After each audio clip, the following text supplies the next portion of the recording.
Le fait marquant de la semaine, on va le demander à notre invitée première adjointe au maire de Bordeaux. Elle a rejoint Laurent Wauquiez et elle sera peut-être, sans doute, vice-présidente du parti Les Républicains et ce, dès le mois prochain. Bonjour Virginie Calmels. Bonjour Ali Badou. Et bienvenue, de nombreuses questions à vous poser puisque vous vous êtes engagée dans la conquête de votre parti et c'est une étape essentielle pour la reconstruction de la droite, mais c'est la tradition. Quel est le fait qui vous a marqué cette semaine ? Écoutez, j'ai écouté avec attention ce qui a été dit précédemment, donc je vais en choisir un autre. Je vais parler de la contribution exceptionnelle à l'IS, parce qu'on est quand même face, là encore, à un sujet qui, moi, m'inquiète, c'est qu'on est toujours très créatif en France pour trouver des nouveaux impôts, des nouvelles contributions, pour essayer de faire payer plus et davantage, souvent d'ailleurs toujours les mêmes. Et on oublie qu'on est dans un monde ouvert, et je ne suis pas convaincue que cette taxe additionnelle, qui va peut-être aller jusqu'à 45% de taux d'IS pour certaines entreprises, soit de nature à encourager l'emploi, le développement économique sur notre territoire. Et quelque part, je rejoins ce qu'a dit Karine Becker à l'instant, c'est que parfois on a le sentiment que Macron promettait des choses ou disait des choses qui pouvaient nous séduire, mais que dans les faits, finalement, il s'en éloigne un peu. Et là, on est encore dans de la créativité de l'impôt. Et puis surtout, ça souligne un peu ce qu'on savait déjà tous, c'est-à-dire la faiblesse du quinquennat précédent avec cette taxe sur les dividendes à 3% qui a été retoquée. Mais là encore, une volonté de mettre un peu la poussière sous le tapis en faisant semblant de le découvrir, alors que malheureusement, il manque 9 milliards. Et la réponse au manque de 9 milliards, c'est pas baisser la dépense publique, c'est pas comment on optimise cet argent public, c'est comment on taxe davantage. On va y revenir avec vous, Virginie Calmels, mais d'abord, les vacances ne sourient pas toujours aux hommes politiques, entre ceux qui s'étripent en famille et ceux qui dépriment. C'est signé Isabelle Souquet. Une semaine qui a commencé par un blues du dimanche soir, quand Jean-Luc Mélenchon plie le genou devant Emmanuel Macron. Pour l'instant, c'est lui qui a le point. Il ne faut pas chercher à le cacher, parce que si on raconte des histoires, on n'est pas crédible. Bon, on peut espérer reprendre le point, et c'est clair que si la jeunesse se met en mouvement, ça y est, c'est parti. Mais ce n'est pas le cas. Et pendant ce temps, Laurent Wauquiez, en flagrant délit de gauchisme social, veut vous emmener voir la misère. La réalité, c'est que vous avez aujourd'hui en France des quartiers qui sont les quartiers perdus de la France. Vous venez avec moi, je vous prends dans ma voiture, on part de la place de Lyon, on fait 10 km en direction de l'ouest, je vous amène à Saint-Étienne, vous venez avec moi, on ira à Firminy, et vous verrez rapidement que la réalité va vous sauter au visage. Un élu local qui connaît si peu sa géographie, le maire de Saint-Étienne, Gaël Perdriau, en tombe des nues. C'est extrêmement blessant, c'est en plus très éloigné de la réalité et ça sert de support à l'affirmation d'une théorie identitaire. Et donc j'attends qu'il clarifie ses propos. Et François de Rugy d'enfoncer le clou, élève Wauquiez au piquet. Il essaye de faire un peu du Trump à la française. C'est Nicolas Sarkozy sans les idées. Comme c'est en famille que les haines peuvent être les plus féroces, les exclusions du Parti des Républicains vont nous offrir de belles petites phrases, comme sait le faire Roger Carucci. C'est la fin de la saison de Game of Thrones, parce que ça dure quand même depuis 3 mois, vous êtes suffisamment moqués de nous. On peut le dire aussi de façon plus fleurie, comme le fait Philippe Gosselin. Il y a urgence à se remettre sur les rails. Une fois qu'un certain nombre de branches mourantes auront été coupées, on pourra repartir sur d'autres bases. Ou encore rester très efficace à la Christian Jacob. On ne peut pas être à la fois dans la majorité, qui plus est en étant au gouvernement, et se revendiquer de l'opposition. Tout ça est absolument ridicule, ils n'ont plus rien à faire chez nous, voilà. On est content que ce soit terminé, oui. Bon, on ne va pas le fêter, mais enfin, heureux que ça se termine. Allez, après ce famille voué, un petit remontant et pourquoi pas une Légion d'honneur. Nouvelle formule, maintenant il va falloir la mériter, dit le président, par la voix de Christophe Castaner. On n'a pas la Légion d'honneur à l'usure. On n'a pas la Légion d'honneur par copinage. Et donc réaffirmer les grands principes de ce qui doit être la Légion d'honneur et conditionner son accès à ces grands principes est quelque chose d'essentiel. Il y a ceux qui ne l'ont pas à l'usure, mais bien à l'usage. C'est obligatoire, dit Bertrand Gallimard-Flavigny, spécialiste des décorations. C'est nécessaire. C'est pas parce qu'ils sont ambassadeurs qu'ils ont automatiquement la Légion d'honneur, c'est parce qu'ils représentent la France. Donc un ambassadeur auprès de la cour de Saint-James, par exemple, qui n'aurait pas la Légion d'honneur, il y aurait quelque chose qui peut dire la reine d'Angleterre fait « oh, shocking ». Shocking, mais que dire alors de ceux qui la refusent? Plus de 50 personnalités l'ont fait et c'est souvent extrêmement intéressant d'aller regarder pourquoi.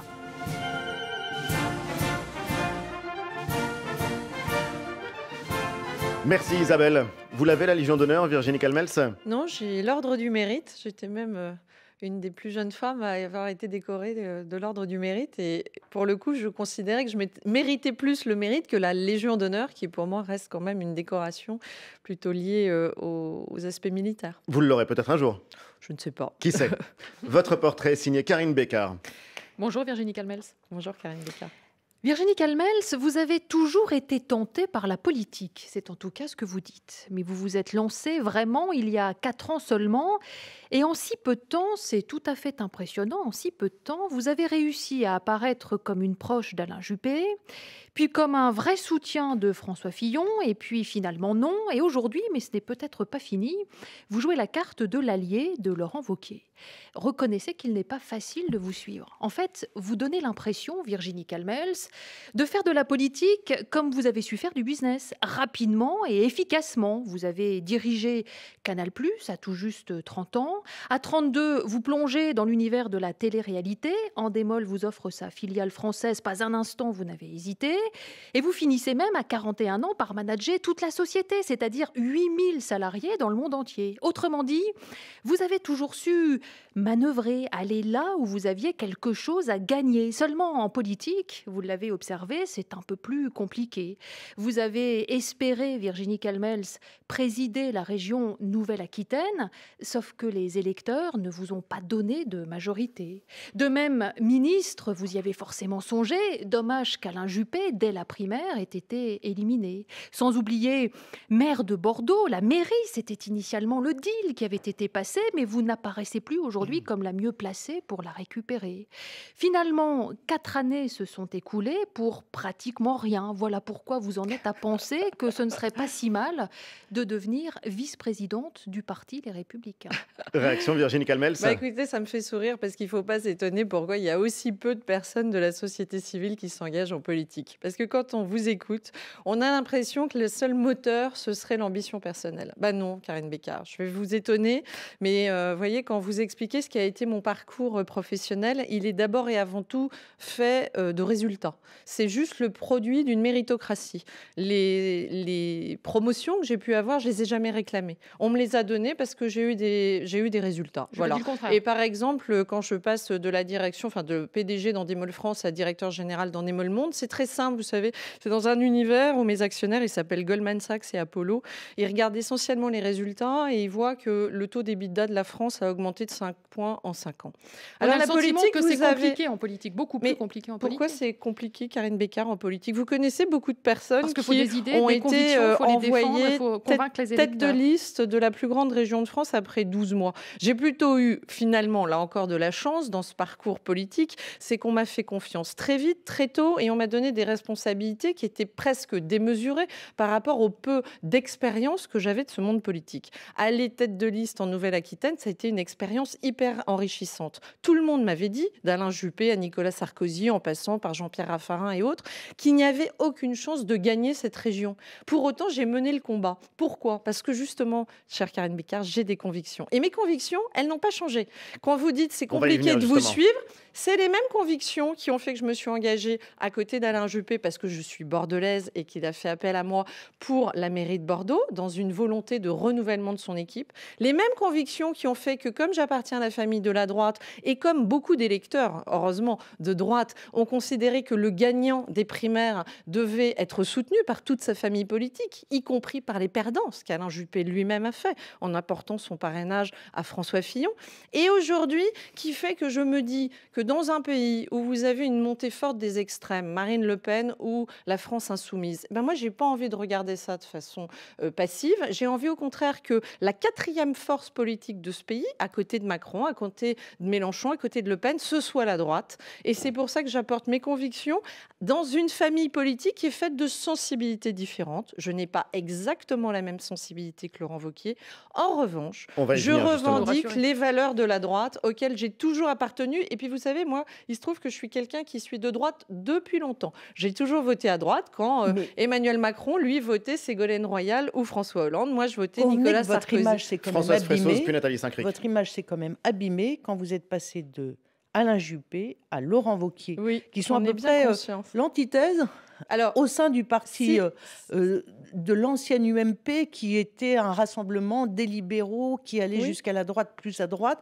Et là, on a l'impression que vous faites le grand écart au sein de cette famille politique. Alors, je sais que c'est visiblement l'image qui a été celle que vous résumez là, parce que je pense que beaucoup de gens ont oublié ce qu'était le projet d'Alain Juppé pendant les primaires. Moi, en l'occurrence, j'ai fait partie de son équipe depuis le premier jour. Il m'a demandé de l'accompagner dans cette aventure des primaires et on a beaucoup travaillé sur son projet que je connais très bien.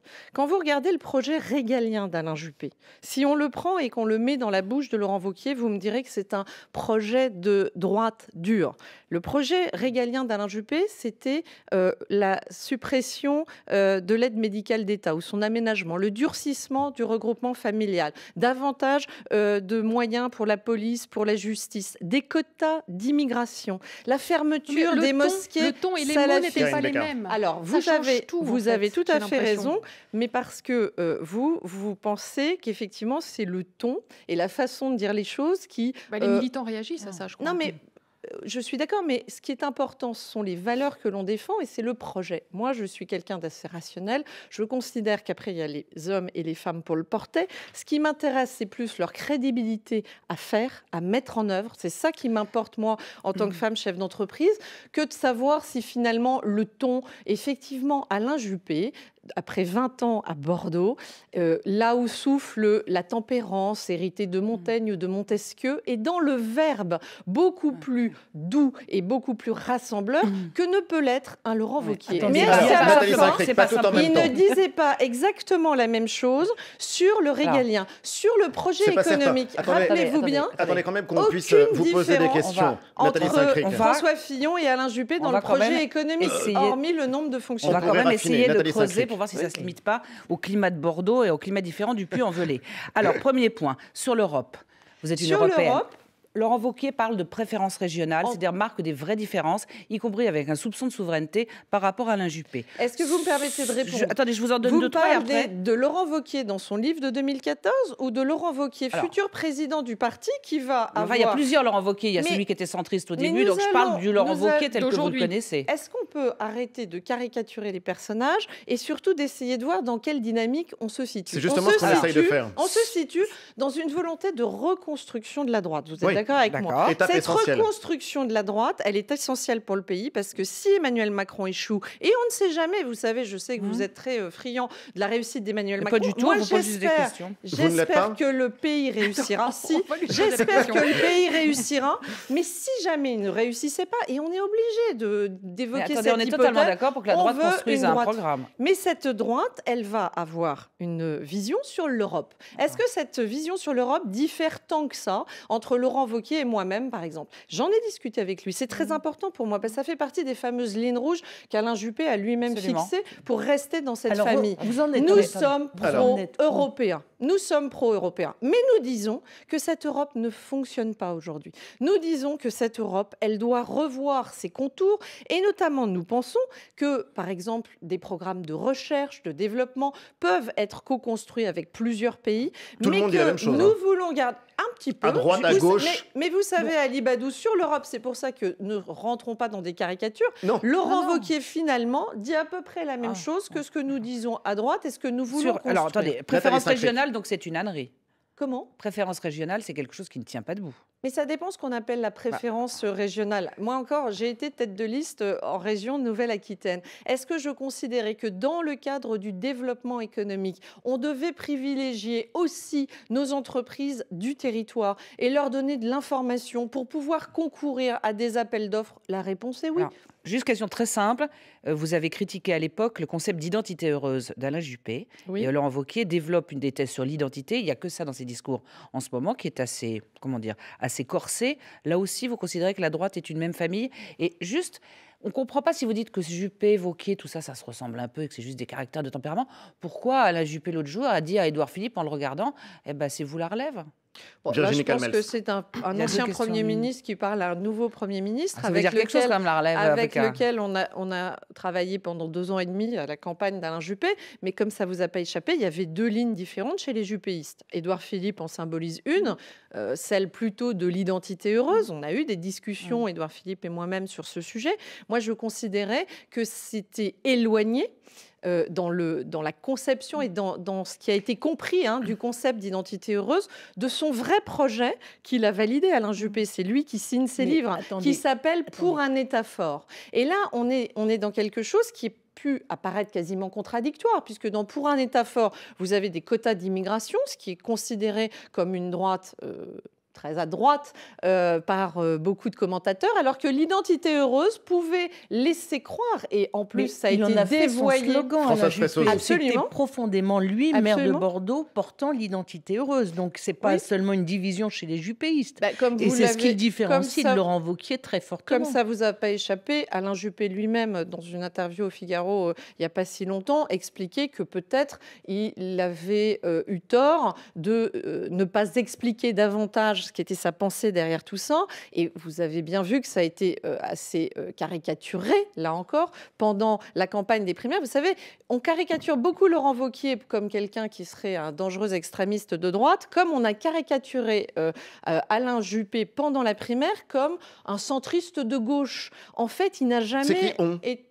D'abord, c'est vous d'abord, ses principaux, les Républicains. Ses principaux concurrents lors de la primaire, bien évidemment, ont eu intérêt à essayer d'expliquer qu'Alain Juppé avait peut-être sur les questions, et notamment de l'islam, une vision peut-être un peu trop angélique. Dont Laurent Wauquiez. Je n'ai pas entendu particulièrement Laurent Wauquiez critiquer Alain Juppé à ce moment-là, mais en tout cas, ses concurrents directs, notamment de Nicolas Sarkozy, bien sûr.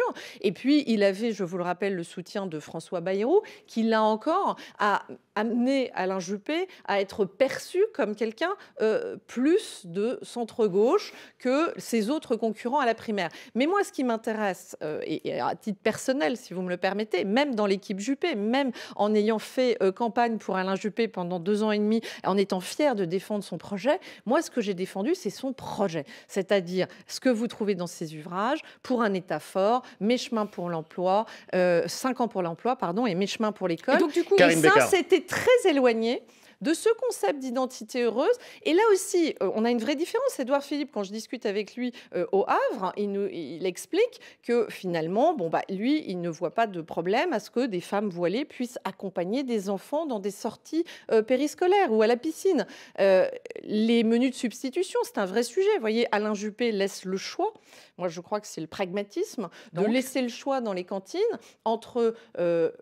Le poisson et le porc ou un menu végétarien. Édouard Philippe est allé plus loin au Havre en considérant que parce qu'il y avait vous lui des parlez traces encore, Édouard Philippe, de porc. Ou la rupture est consommée? Non, il n'y a pas de rupture consommée. Vous savez, moi je respecte... Mais vous lui parlez encore? Bien sûr, mais Non, mais c'est intéressant. Ali Badou, je parle, vous savez, y compris parfois à des gens qui sont très éloignés Attendez, sur les de moi. menus au Havre, j'ai pas compris. Vous accusez Édouard Philippe de complaisance vis-à-vis du communautarisme. J'ai pas compris ce qu'il fait dans les cantines. En l'occurrence, voilà, on le sait, il y a eu une décision qui a été prise par le maire du Havre à l'époque de mettre à la poubelle des mousses au chocolat parce qu'il y avait des traces de lécithine de porc. C'est un choix politique. On voit bien que sur ces questions-là, non, mais c'est très important ce que vous me dites. Sur ces questions-là, le curseur n'est pas tout à fait le même pour certaines personnes de notre famille politique. Et Édouard Philippe, quelque part, il a quitté cette famille politique. Il a rejoint Emmanuel Macron et il applique aujourd'hui le projet d'Emmanuel Macron. Je pense que ce n'est pas étranger à cette perception qu'il a, qui était peut-être plus identité heureuse que pour un État fort. Quand on pense que pour un État fort est un pilier du projet de la droite, eh bien, on reste aux Républicains parce qu'on a le sentiment qu'Emmanuel Macron n'applique pas du tout cette politique. Question de Françoise Fressoz. Édouard Philippe, quand on discute avec lui, il dit mais moi je me sens toujours de droite, je me sens toujours membre du Parti Les Républicains. Et quand on regarde les chef d'un gouvernement qui et n'est pas quand on regarde les sondages, on s'aperçoit qu'une forte majorité d'électeurs de François Fillon soutient ou en tout cas se reconnaît. Donc est-ce que ce que vous décrivez, c'est pas plusieurs droites qui sont très difficilement réductibles? Je pense que là encore, quand vous regardez par exemple les ordonnances de la loi travail, quand vous regardez la loi de moralisation, etc., vous voyez bien qu'un grand nombre de députés de droite l'ont voté. Et pourquoi? Parce que ça va dans la direction de ce que nous-mêmes aurions pu à un moment donné préconiser. En revanche, pardon de le dire, En ce moment, Édouard Philippe ou Emmanuel Macron n'appliquent pas le projet des Républicains, n'appliquent pas le projet sur lesquels Alain Juppé ou François Fillon ou Nicolas Sarkozy, on a beaucoup parlé de leurs différences pendant les primaires, mais il y avait un socle commun qui était très fort. Ce socle commun, aujourd'hui, il n'est pas appliqué. Alors bien sûr par exemple, donnez des exemples, parce qu'honnêtement, sur 6 mois... sur le régalien, par exemple, Madame Bécard, les quotas d'immigration, ils n'ont pas été mis en vigueur dans ce pays. Pourtant, les 3 candidats à la primaire les préconisaient. C'est-à-dire que là, dans les 6 mois, ça aurait déjà été fait si vous étiez au pouvoir. Parce qu'on est quand même que sur 6 mois de pouvoir. Attendez, on verra. Le quinquennat n'est pas terminé. Je ne suis pas en train de conclure. En revanche, vous avez écouté comme moi la campagne d'Emmanuel Macron. Oui. Vous êtes bien d'accord qu'il n'a pas fait campagne sur ces thèmes. Il a fait campagne sur des thèmes. Il a même fait un discours à Marseille qui, moi, m'avait un petit peu choqué, qui était très communautariste, non pas en s'adressant aux Français, mais en s'adressant aux Algériens, aux Tunisiens, aux Comoriens, etc. Donc, on voit bien que la ligne politique d'Emmanuel Macron, et je ne crois pas avoir été démentie sur les 6 mois d'exercice du pouvoir, n'est pas exactement celle-là. Nous voyons bien que nous n'avons pas la même approche des sujets régaliens, d'accord, en termes le de sécurité. Économiquement, vous êtes un petit peu coincé quand sur même. Sur l'économie, là encore, je ne veux pas lasser nos auditeurs, mais quand on va dans le détail, bien sûr qu'il y a des choses qui vont dans la bonne direction, mais quand on va dans le détail, moi je crois, et c'est probablement ma ligne de fracture la plus importante avec le gouvernement actuel, moi je crois qu'on doit baisser la dépense publique. C'était dans le projet d'Alain Juppé, c'était dans le projet de François Fillon. Il faut une baisse massive de la dépense publique. Pourquoi ? Parce que sinon, on joue au bonneteau fiscal. Alors, je prends aux uns, j'essaye de distribuer aux autres, et in fine, la dépense publique, elle représente toujours 55% du PIB, elle est toujours supérieure de 10 points à la dépense publique allemande, et on voit bien que notre pays est suradministré. Donc, pardon de le dire, mais il y a une vraie différence fondamentale d'approche. C'est qu'aujourd'hui, moi, il me semble qu'on a un Emmanuel Macron qui est d'abord et avant tout étatiste, qui pense que toutes les solutions vont passer d'abord et avant tout par lui, Laurent Wauquiez est libéral. l'État. C'est un libéral ? En l'occurrence, sur notre projet économique, oui. Eh bien, la réponse est oui. Aujourd'hui, le projet économique de la droite, si je devais le résumer, c'est celui que vous avez en tête, qui a été porté par François Fillon. Donc c'est un projet libéral. Ah oui, c'est un projet qui donne davantage de liberté, qui veut baisser les impôts et qui veut surtout baisser la dépense publique, car c'est la seule façon de baisser l'impôt. Donc c'est une volonté de donner beaucoup plus de flexibilité aux entrepreneurs, à ceux qui créent l'emploi, aux artisans, aux commerçants, aux agriculteurs, aux TPE, aux PME. C'est la volonté de penser que ces individus-là sont ceux qui sont responsables, qui doivent avoir plus de liberté, créer davantage de richesses pour le pays, plutôt que de penser qu'on doit continuer dans une suradministration de ce pays, avec un nombre de fonctionnaires qui ne cesse d'augmenter. Regardez Emmanuel Macron, encore sur les fonctionnaires. Il nous promettait une réduction de l'ordre de 20 000 fonctionnaires par an, c'est-à-dire en gros 120 000 à l'issue d'un quinquennat. Qu'est-ce qui nous fait l'année prochaine ? 1000 suppressions. Donc vous voyez bien qu'on est encore dans des déclarations non suivies des faits, mais surtout un vrai problème, de mon point de vue, de logiciel. On n'a pas le même. On va justement parler de ce logiciel. Il faut plus de liberté et moins de dépenses publiques. Virginie Calmels, première adjointe au maire de Bordeaux, engagée pour la présidence du parti Les Républicains, aux côtés de Laurent Wauquiez et l'invité de Questions Politiques. France Inter, Ali Badou. Question politique. Virginie Calmels, vous parlez d'Emmanuel Macron avec des mots assez durs, mais qui sont évidemment bien moins durs que ceux que Laurent Wauquiez emploie lorsque lui parle du président de la République, lorsqu'il dit qu'Emmanuel Macron, c'est le désert de l'âme, quand il dit qu'il est la province, quand il dit que c'est un Rastignac. Est-ce que vous souscrivez, est-ce que vous pourriez signer ?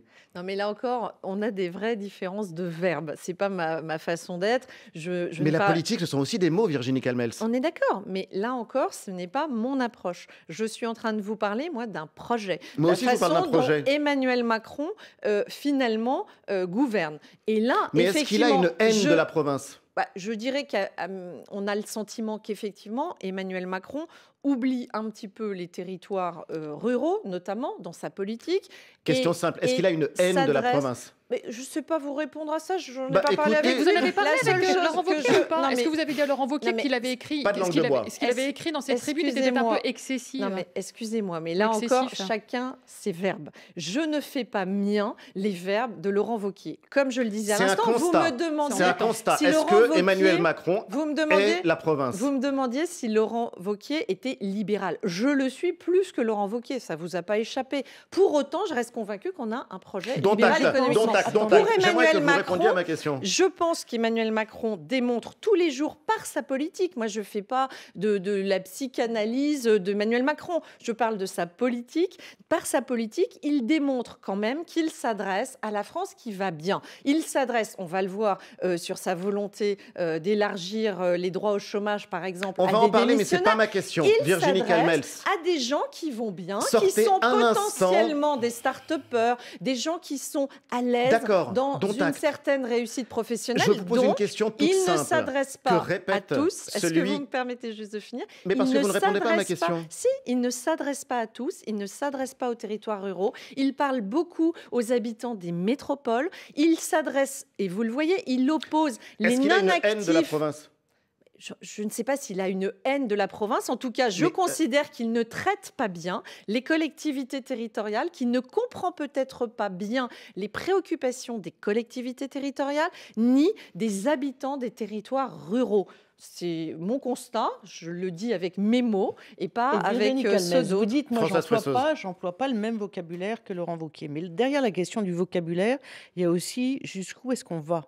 Et quand on écoute Laurent Wauquiez, on sent très clairement qu'il veut draguer à la droite de la droite, que souvent son vocabulaire rejoint celui de la droite nationaliste, identitaire. Est-ce que ça vous pose pas un problème? Alors, Virginie Calmels. qu'est-ce qu'on veut dans cette France dans 4 ans et demi pour les prochaines présidentielles? Revoir ce constat dramatique d'une droite éliminée au second tour et de quasiment 40% des Français qui, au premier tour, votent soit pour Mélenchon, soit pour Le Pen. Alors, je vais vous le dire, ça va peut-être vous étonner, mais moi je pense qu'il faut continuer à parler à ces personnes qui ont voté Marine Le Pen. Et pourquoi ils ont voté Marine Le Pen? Pas parce que ce sont tous des fascistes, bien sûr que non, parce que peut-être que la droite les a déçus quand elle a été au pouvoir. Peut-être qu'on n'a pas fait ce qu'on attendait que la droite fasse. Et là encore, si Laurent Wauquiez, parce qu'il s'adresse à ces personnes, arrive à les convaincre qu'il y a un autre chemin pour traiter des problèmes qui sont des problèmes graves dans ce pays, l'immigration, la sécurité. Moi, j'ai pas envie qu'on laisse ces thématiques en monopole au FN, qui d'ailleurs souvent y apportent de bien mauvaises réponses. Mais est-ce qu'on est obligé de parler aussi fortement, aussi durement Karine que le Descartes, Front Nathalie National Saint-Cric. pour Vous effectivement voulez- réussir à capter en fait cet électorat? Si je comprends bien, il faut capter cet électorat. Donc comment on lui parle? En tout On cas, en revient encore au mot. si Marine Le Pen pouvait ne pas être à un électeur sur 3 au deuxième tour de la future présidentielle, je vais vous dire, je pense qu'on pourrait dire merci à celui qui l'aurait fait baisser. Et Nathalie d'ailleurs, Saint-Cric. à part Nicolas Sarkozy en 2007, personne n'a réussi dans ce pays à faire baisser le Front National, qui ne cesse Et donc, c'est d'augmenter l'identité Nathalie d'élection Saint-Cric. en élection. C'est l'identité qui va vous servir à aller chercher l'extrême droite. Ce que je pense, moi, c'est pas l'identité, c'est la capacité à faire ce que l'on dit. D'accord? Mais Je c'est ce pense que que fait la Édouard droite Philippe, Alors, a laissez Nathalie besoin... Saint-Cric s'exprimer. C'est ce que vous dites vous, et tant mieux pour cet hommage que vous lui rendez. Mais les Français ont peut-être une vision différente. En l'occurrence, il y a beaucoup de Français qui pensent, excusez-moi de vous le dire, que l'alpha et l'oméga, ce n'est pas soit Emmanuel Macron, soit Marine Le Pen, soit Jean-Luc Mélenchon. La droite a besoin de se reconstruire. On n'est pas en train de savoir qui sera le candidat de la droite en 2022. D'accord? Non, On n'est un petit pas peu, du mais tout qui sera là-dedans. celui qui Non, fera mais- partie. non, mais Nathalie je Saint-Cric. pense que ce serait une erreur de raisonnement. On est en train de se Mais il dire le fait, Laurent Wauquiez, comment Karine Bécard. on reconstruit la droite. Et moi, Nathalie je vous le Saint-Cric, dis, parlez. les électeurs reviendront à une condition, c'est qu'on soit crédible sur notre capacité à agir. Est-ce que ça veut dire que la fin justifie les moyens? Est-ce que ça veut dire qu'on peut tenir un discours extrêmement populiste? Et est-ce que ça veut dire que, comme on a vu récemment, on met dehors les constructifs, on garde le président de Sens commun? Je ne parle pas uniquement du discours sur la plateforme commune avec le Front National, mais qui a dit qu'on avait de racines, où on était chrétien de naissance, où on était chrétien de culture, et que si on n'était pas chrétien, on n'était pas français. Et est-ce que ça veut dire, en gros, et je finis ma question, que la droite se droitise et qu'on fait une croix définitive sur le rêve d'une droite qui a une composante centriste, comme pouvait l'être l'UMP? Donc la fin justifie les moyens, populisme, tout ça pour aller les chercher. Et qu'est-ce que vous pensez clairement de ce que doit être la ligne des Républicains? Alors, Virginie Calmels. Pour moi, la fin ne justifiera jamais les moyens, quels que soient les domaines, et a fortiori quand on est en train de parler de politique. Donc ça, pour moi, évidemment qu'il y a des limites. Et c'est évident. On a besoin de garder nos convictions, nos valeurs, mais bien sûr que la fin ne justifiera pas les moyens. Alors les valeurs sur sens commun, on est chrétien, on est français quand on est chrétien. Je vous remercie de nous parler de ça parce que visiblement, on a du mal à ce que dans les médias, on comprenne ce qui se passe au bureau politique des Républicains. C'est trop facile de donner la parole à des gens d'ailleurs qui n'y sont pas et qui expliquent qu'on a exclu les constructifs et qu'on n'a rien fait pour sens commun. C'est totalement faux. C'est totalement faux. Vous avez vu combien de temps ça a pris les constructifs ? Ça a pris plusieurs mois. Parce que contrairement à La République En Marche, qui désigne son président et qui ne montre pas, et vous l'avez souligné Karine Bécard au débat de cette émission, beaucoup de démocratie finalement dans ce fonctionnement de parti, les Républicains, ils ont des règles, ils ont des statuts. Ils ont, et je vous dis donc ça. Donc il faut juste qu'on soit patient. Et dans 3 mois, le président de Sens commun sera exclu. Je ne suis pas. Bien, il y a un processus qui est lancé, bien sûr. Est-ce que vous le souhaitez Est-ce que vous souhaitez l'exclusion ? Alors moi, je me suis prononcée de façon très claire. Il n'y a pas de possibilité de main tendue au Front National. Et toute personne qui tendrait la main au Front National, pour moi, devrait être évidemment exclu. Vous allez plus loin. Donc ça exclut. Oui, mais donc ça exclut ce que vous venez de dire. En ça exclut l'occurrence, le patron de Sens commun. Le président de Sens commun dans une... Vous savez, moi je donne des leçons à personne, je fais de la politique depuis peu de temps, la communication c'est très difficile, on peut parfois commettre des erreurs de langage ou des boulettes et les corriger. Là, il me semble que c'est pas de l'ordre de la boulette, mais il me semble que c'est de l'ordre d'une prise de position de fond. Et c'est pour ça que c'est intéressant, parce qu'après tout, on peut corriger un propos et donc, on a le droit de corriger un propos. Là, il s'est expliqué, il a quand même écrit aux Républicains pour plutôt faire machine arrière. Mais moi, ce qui me semble plus intéressant, c'est qu'à ce bureau politique où M. Billian, président de Sens commun, n'appartient pas. Mais en revanche, Madeleine de Gessé était présente. Elle s'est totalement désolidarisée du président de Sens commun. Elle a expliqué qu'il n'était absolument pas sur la même ligne et qu'il était absolument inimaginable que Sens commun tende la main au Front National ou même sur ce que vous avez expliqué à l'instant, notamment sur le christianisme, etc., que c'était peut-être des maladresses de langage. Et c'est là où il faut aller dans le même type de processus que ce qu'il y a eu avec les constructifs. C'est-à-dire qu'il faut investiguer, il faut les auditionner. Ce que le secrétaire général du mouvement, Bernard Accoyer, a dit qu'il allait faire, il a écrit de façon officielle au président de Sens commun. Il y a un entretien qui doit intervenir. En ce qui me concerne, je pense qu'effectivement, des propos comme ça ne sont pas admissibles et doivent être sanctionnés. Sanctionnés, si j'étais Sens commun, je ne le suis pas, et vous le savez, je pense que c'est aussi à eux de voir si ce président les représente réellement, parce que je ne suis pas sûre qu'ils soient tous sur cette ligne-là. Mais s'il devait, et je crois qu'il a été réélu dans ses fonctions, peut-être faute d'autres candidatures, en tout cas il a été réélu, à ce moment-là, ça peut poser un problème majeur aux Républicains et j'espère qu'on en tirera toutes les conséquences. Puisqu'on parle de la démocratie dans votre parti et de cette campagne qui est largement engagée maintenant pour la présidence, est-ce qu'il y aura un débat télévisé entre les trois principaux candidats, Laurent Wauquiez, Maëlle de Caïlan et Florence Portelli?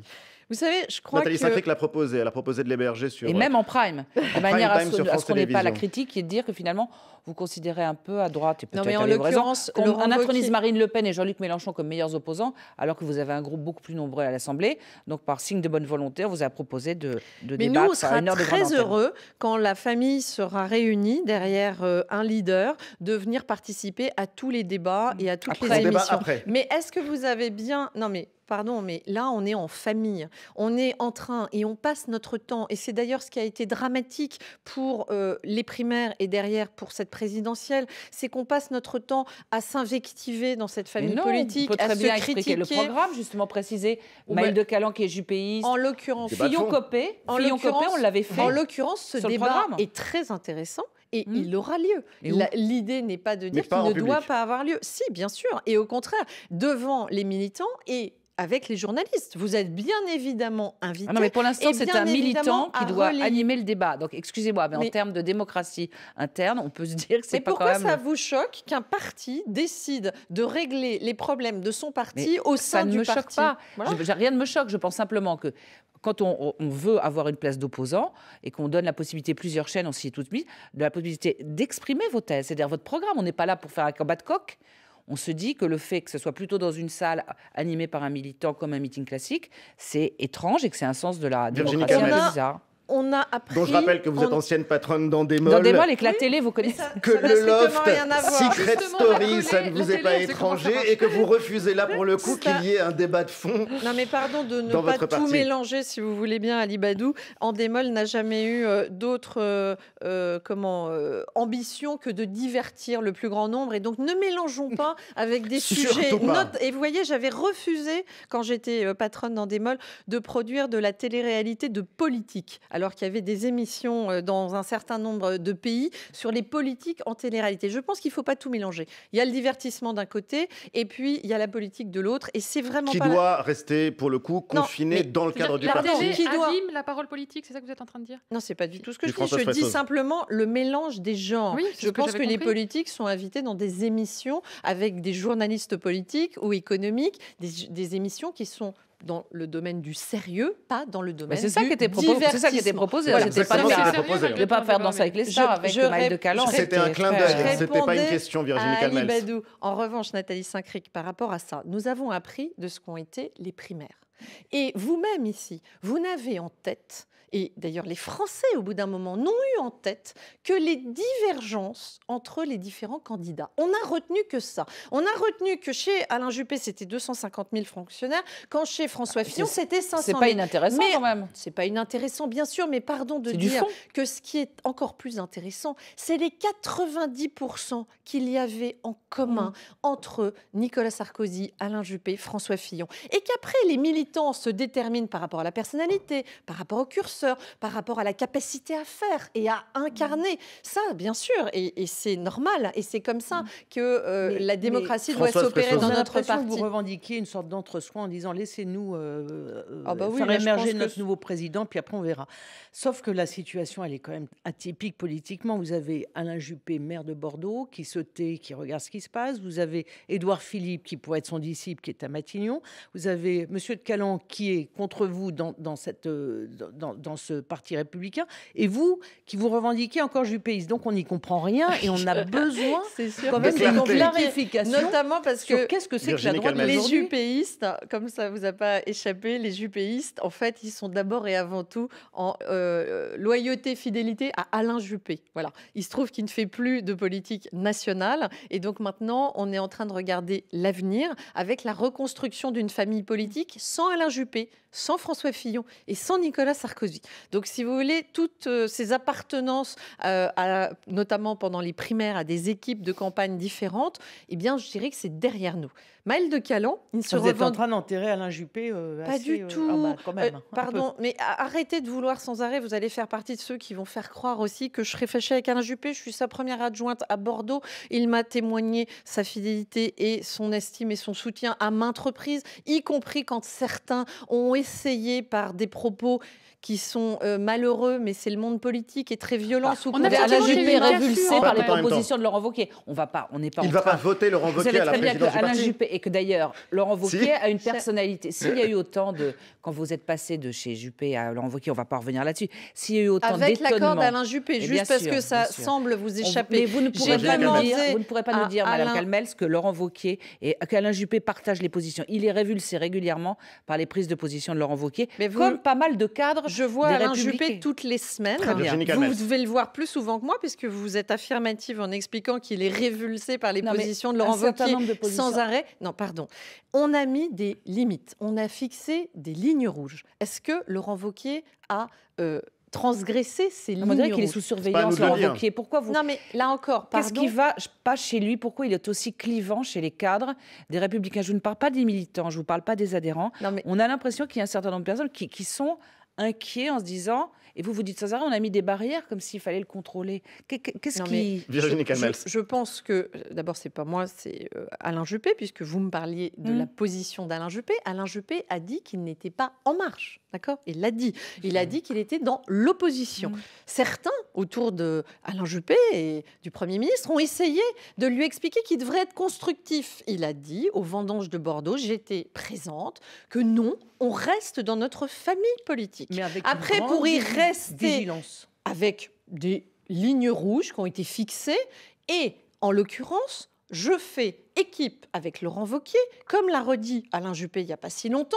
Virginie pourra vérifier que ces lignes ne sont pas transgressées. Une question toute simple, Virginie Calmels. Une fois encore, nous avons envie d'union. Je vois bien que les journalistes, oui, mais la clarté, c'est pas de diviser dans une famille politique des personnes qui pensent, et celles qui pensent qu'elles n'ont plus rien à faire. Il y a toujours eu plusieurs droites en France. Vous faites comme s'il n'y avait pas plusieurs droites. Mais attendez, entre les plusieurs droites et les plusieurs gauches, je vais vous dire, nous, on a un socle commun qui nous réunit. Ceux qui ne sont pas à l'aise avec ce socle commun, mais ils ont toute l'attitude pour quitter la famille. Non, pardon, ils ne sont pas exclus. Eux, ils sont exclus d'eux-mêmes parce qu'ils ont fait campagne contre des candidats, les Républicains. Bon, ça, c'est quand même assez logique qu'on considère qu'ils sont exclus d'eux-mêmes. D'ailleurs, Bruno Le Maire, qui manque pas de cohérence, lui, vous voyez, il n'a pas attendu que les Républicains l'excluent. Sans refaire cette histoire. Il a décidé de se mettre en marche et c'était logique. Pensons à l'élection qui arrive. Alors, Alain Juppé va-t-il voter pour Laurent Wauquiez ? Non, mais comme vous l'avez entendu, Alain Juppé, et d'ailleurs, ce Karine n'est pas Beccard, le seul. vous soufflez, mais puisque vous lui parlez, que vous le voyez, mais d'après ce qu'on entend, au contraire. Mais pas du tout, c'est pas du tout ce que je vous dis. Là encore, il y a des sensibilités différentes dans ce parti. Mais vous ne répondez pas à ma question. Mais pardon, vous me permettrez de ne pas vous dire à votre micro ce qu'Alain Juppé va voter, alors que lui-même explique partout, Ourbi et Torbi, qu'il ne soutient personne dans cette élection et qu'il se met en retrait de la politique nationale. Mais pardon, mais excusez-moi, il va voter, mais ça s'appelle, vous lui demanderez à lui ce qu'il a voté. En l'occurrence, il l'a dit. Voilà, moi je ne fais que répéter ce qu'il a dit, qu'il ne soutiendrait personne dans cette élection. Ensuite... Donc vous ne voulez pas répondre à la question ? Non, pardon, Ali Badou. Je peux vous dire ce que moi je voterai, je ne peux pas vous dire ce que d'autres vont voter. On a une idée assez précise de ce pour qui vous voulez voter. Même si on sait que l'élection est courue d'avance et que Laurent Wauquiez va gagner, il n'y a pas de suspense.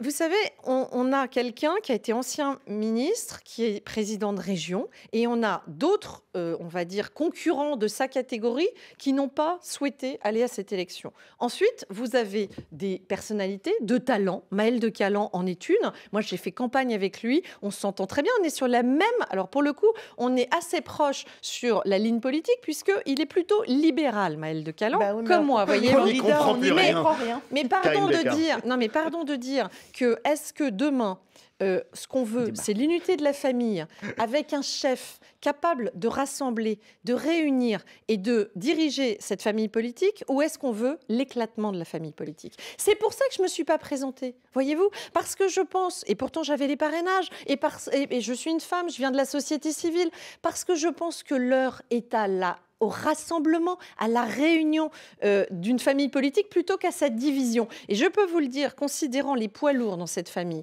et considérant les égos qui vont avec la politique, très difficile d'être chef de parti. Très difficile et c'est pas donné à tout le monde. Et quand je dis ça, je suis pas du tout désagréable pour les uns ou les autres. Je pense qu'aujourd'hui, effectivement, Laurent Wauquiez a les épaules, l'envie et le rassemblement pour essayer de reconstruire la famille de la droite. On a quand même besoin de comprendre, pardonnez-moi, votre relation aujourd'hui avec Alain Juppé. Oui, elle est excellente, elle a toujours été, ça fait 3 ans. Elle est excellente, elle a toujours été. Je me souviens, qui m'a fait venir. Malgré tout, d'un conseil municipal à Bordeaux où, après la primaire, Alain Juppé s'est tourné vers vous en vous demandant si vous étiez toujours à compter parmi les juppéistes. Alors, donc il y a quand même eu, à mon avis, quelques frottements. Oui, on a le sentiment, attendez, je termine.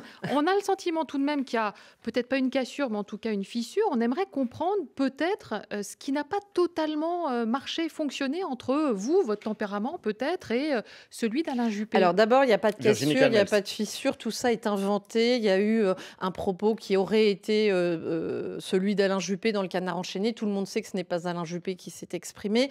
Alain Juppé lui-même a démenti. Il a expliqué qu'il était atterré qu'on ait pu lui faire tenir de tels propos à mon égard.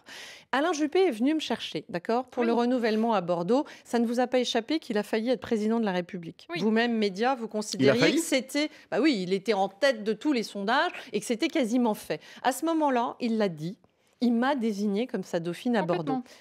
Ça ne s'est pas passé comme prévu. Aujourd'hui, je l'ai dit et je continue à le dire, le mieux à même de succéder à Alain Juppé, c'est Alain Juppé lui-même.